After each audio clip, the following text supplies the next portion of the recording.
रामायण और महाभारत काल की 5 ऐसी नारियां जिन्होंने अपने पति की मृत्यु के बाद अपने जेठ या देवर का हाथ थामा था और उनसे विवाह भी किया था। इस वीडियो के बारे में जानने से पहले जय श्री कृष्ण कमेंट करना बिल्कुल भी मत भूलिएगा। भगवान श्री कृष्ण की कृपा आपके घर परिवार पर हमेशा बनी रहेगी। हमारे समाज में देवर भाभी का रिश्ता माँ बेटे के रिश्ते जैसा माना जाता है। वाल्मीकि रामायण में देवी सीता के बारे में बताया गया है कि वो अपने सभी देवरों का समान रूप से ख्याल रखती थी। देवर भी उन्हें माता के समान ही पूजते थे।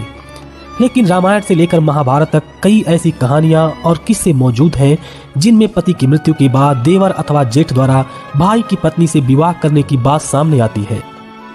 तो चलिए जानते हैं इन्हीं खास नारियों के बारे में। सबसे पहला नाम है तारा, जो स्वयं बाली की पत्नी थी। दरअसल तारा एक अप्सरा थी जिनका विवाह अपने समय के महापराक्रमी बाली से हुआ था। यह एक विद्वान और राजनीति की समझ रखने वाली महिला थी। जब भगवान श्री राम के बाणों से घायल बाली मृत्यु के करीब था तो उसने अपनी पत्नी तारा से कहा था कि मेरे बाद तुम्हारा ऐश्वर्य खत्म हो जाएगा, इसलिए तुम मेरे छोटे भाई सुग्रीव से विवाह कर लेना।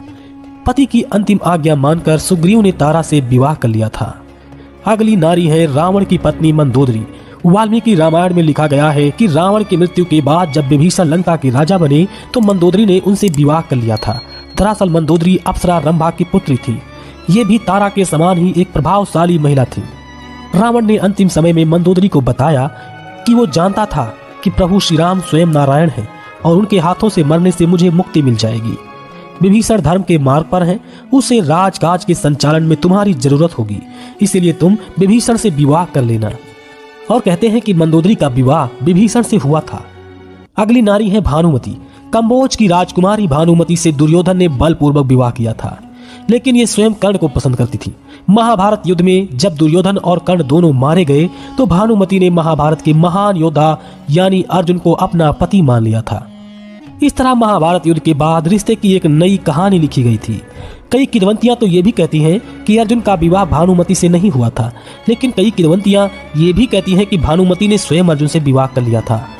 अगली 2 नारियां हैं स्वयं अंबिका और अंबालिका। महाभारत में 2 अन्य कथाओं का भी जिक्र आता है। अंबिका और अंबालिका जो स्वयं काशी नरेश की पुत्रियां थी, इनका विवाह चित्रांगत और विचित्रवीर से हुआ था।